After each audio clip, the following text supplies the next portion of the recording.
सभापति महोदय, मैं मछली पालन, पशुपालन और डेयरी पे चर्चा में भाग लेने के लिए समय दिया, इसके लिए तो मैं धन्यवाद देता हूं। राजस्थान पशुपालन में अग्रणीय राज्यों में है, जहां विशेष तौर से जो गाय का है, निश्चित रूप से राजस्थान की जो बछड़ों की मेले लगते थे, जिसमें हजारों करोड़ रुपया राजस्थान के किसान को मिलता था। बछड़ों पे पाबंदी लगा करके गाय, बछड़ा और पालने वाले किसान तीनों को मारने का काम मैं समझता हूँ इस राजनीति ने किया है। जहाँ तक दूध का सवाल है, दूध बहुत ही सबसे अधिक दूध पैदा करने वाले राज्यों में राजस्थान आता है।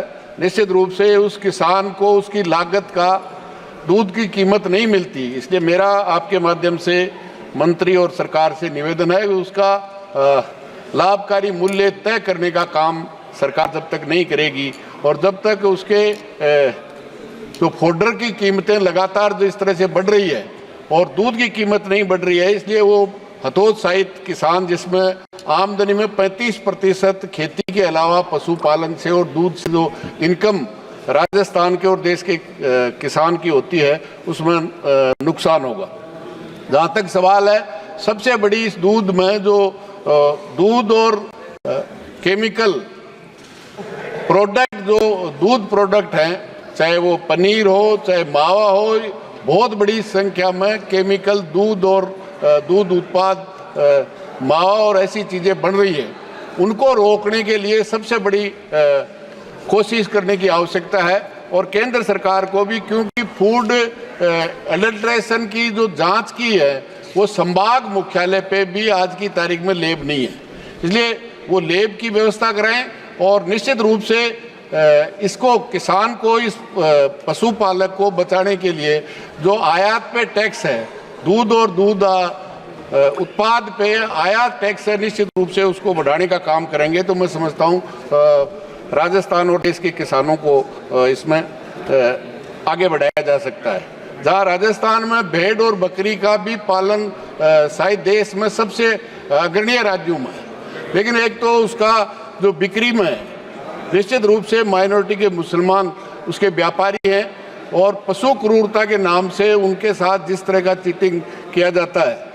राजस्थान के भेड़ और बकरियां पूरे देश में जाने का काम करते हैं और जो भेड़ की ऊन, इसके साथ साथ जो ऊन पे सबसे बड़ी कीमत मिलती थी उसके बेचने के अलावा, उस पे आज की तारीख में न के बराबर हो गई है।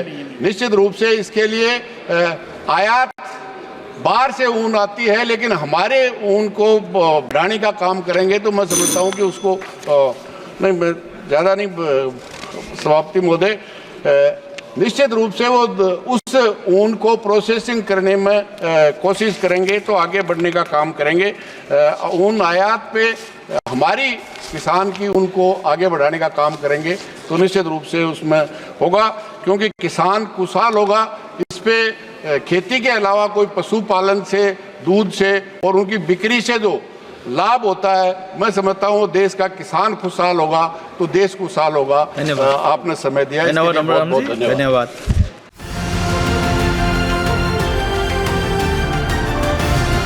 किसान तक, किसान तक, किसान तक, किसान तक, किसान तक, किसान तक, किसान तक। खाना है तो उगाना है, खाना है तो उगाना है, किसान तक, खाना है तो उगाना है। किसान तक, खाना है तो उगाना है।